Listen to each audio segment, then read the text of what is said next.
Welcome to Thriving Travesman. My name is Curry, your host, and I'm excited to be making this episode. Today, we're going to be talking about validation and how that works to stop you from having any good loving.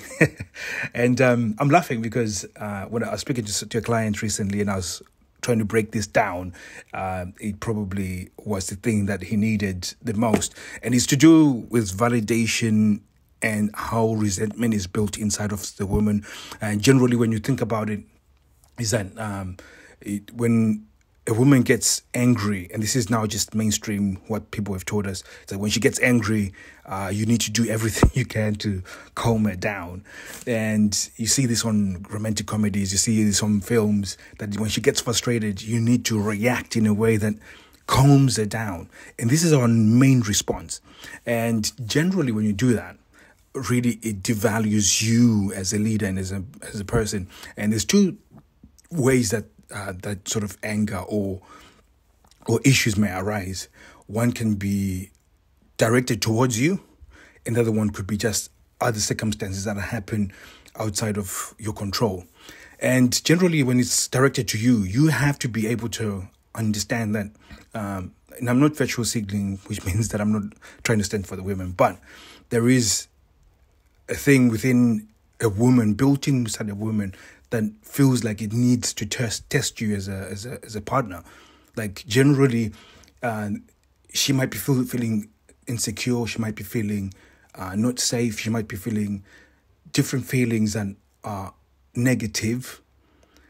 And because she's sort of overwhelmed a little bit, she might need guidance. And her way of saying, I need guidance, is usually her personally attacking you. And she attacks you in order to see, can this guy stand when I attack him, or at least put pressure on him? And it's not something that is cerebral. It's not something that she's planned to do, but it's something that is built inside her, that if you put social pressure on you and you can be strong with it, it then brings calm towards her.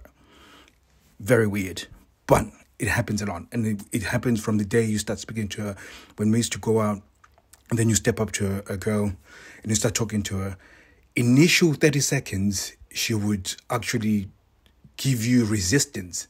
And not that resistance of that first 30 seconds, what it did was just test to see if you are actually a guy who's prepared to talk to her. Are you a leader?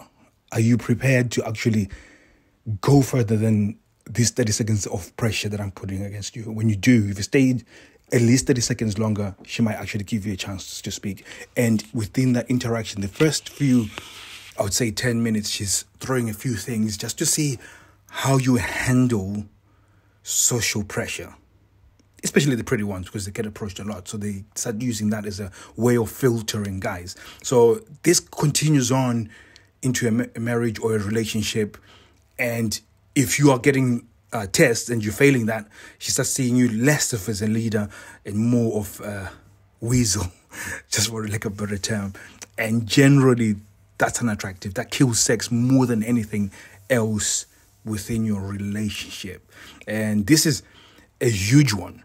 Because I was speaking to a client, like I said earlier, I was speaking to a client about this. And there's two ways that it can happen. It can be directed towards you, or it can be directed towards something else. And generally, when something is directed to something else, we do the same thing. We try and minimize what has happened. We try and, reduce anger and try and bring it down. And we think we're doing the right thing. That is absolutely the wrong thing, especially when it's directed to something else. So I'll give you an example. When my partner yesterday, she rang me, she's coming from work, something had happened that was probably a little bit illegal. In fact, it was illegal, and she was really upset about it because she works with children, and she had seen something that was not good. So she was absolutely angry and frustrated. And before she rang me, I was having a beautiful moment with my daughter. We're laughing, we're having jokes, having fun. And she rang me, started explaining exactly what was going on. I could pick up from a tone that she was angry. I could pick up from a tone that she was frustrated. And instead of me trying to minimize it and say, it's okay, you're going to be fine, and you can relax, you can do something tomorrow, and give her all these things that will sort of try and calm her down, what I did was raise up to her level. So I got angry too. I got frustrated, and it was instant. And to be honest with you, on the inside, I actually felt quite good. But I knew that I needed to raise my emotion to where she was and how she was, the frustration, and agree with her that, yes, that was not good. That was illegal, and I'm frustrated. I even went as far as saying, do you have his address so I can go and, and that's how I was trying to make. And what this does is, because I'm matching her anger and I'm validating what she's feeling. Now that's the powerful bit. Because I'm validating what she's feeling, she then therefore looks at it and goes, wow, this guy's understanding what I'm saying. And then we feel matched. By doing that, she started calming herself down. Like, yes, I'm going to go tomorrow and then I'm going to write a report and do this and this and this. She started doing that only because she felt heard and understood.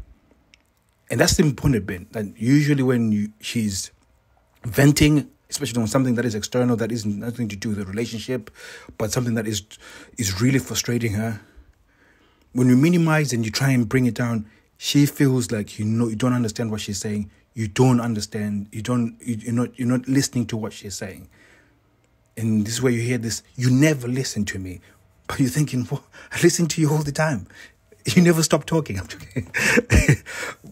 I mean, but then you think about it. So this is what it means when she says, you never listen to me. It's the fact that what she wants to is for you to get frustrated with her, get to the point where you're matching. We used to call this pacing and leading. Like sometimes we would do this as well when you see a young lady across the bar or something, and she's looking depressed or upset. Instead of me coming to her and then I'm, hey, hi, and I'm jumping around and I'm looking really excited, I would match her energy. Because if I come looking excited, that would make her even more angry and even more depressed. Whereas if I come with a very low energy and I match where she is, I'm more likely to have a chance to pick her up. So hopefully that's quite powerful for you guys. Because when I said it to the client, it just blew his mind. He was like, holy shit. And I thought I need to share with you guys. And some of this stuff, it's in my head. But if you don't pull it out of me, I won't be able to tell you. And I think this is one of those things that will really turn the tables for your relationship. So guys, don't be afraid to come to Instagram, thriving_tribesmen, and just ask questions if you've got any questions. And that way I can answer some of these questions and really different scenarios, so I can help you exactly where you are in terms of your relationship, and just really start giving you guys the breakthrough that you need in order to really go far with your relationship and really have it fulfilling. Just a side note, like, because of some of these things I'm talking to you about, I never actually think about when we're going to do it. Like, it's hardly never think about it. And 9 times out of 10, when I go hunting, when I go hunting, it's almost 100% return for the move that I'm doing. And it's not because but it's just the things that I cultivate, just like this. That yesterday was just another step closer to me getting more affection and love and sexual attention, because she feels understood. And yesterday she was, oh, I really love you, you're my world and stuff. And it's only because I just did that one thing. So hopefully that's powerful for you guys, because it was weird that I spoke to a client about that, and then on that very same day, that similar scenario happened, and then I could actually use that as an example for you guys. So hopefully that is quite powerful for you guys. It's something that you can actually start working on. Remember, to recap it, if she's directing the frustration towards you and she's belittling you, and she's just take it, smile, say okay, that would internally de-escalate the thing. If she's directed it to something else, to the bills, to the tax, to the thing that happened to work, the thing that happened to somebody else, you match her energy, you go up just to the same point, you reiterate what she's saying and say, yes, I do agree with you, and match her energy, and then she will naturally de-escalate and start thinking about it because she feels heard. So hopefully that's powerful for you guys. Thank you very much for listening. I'll be seeing you guys soon. Take care.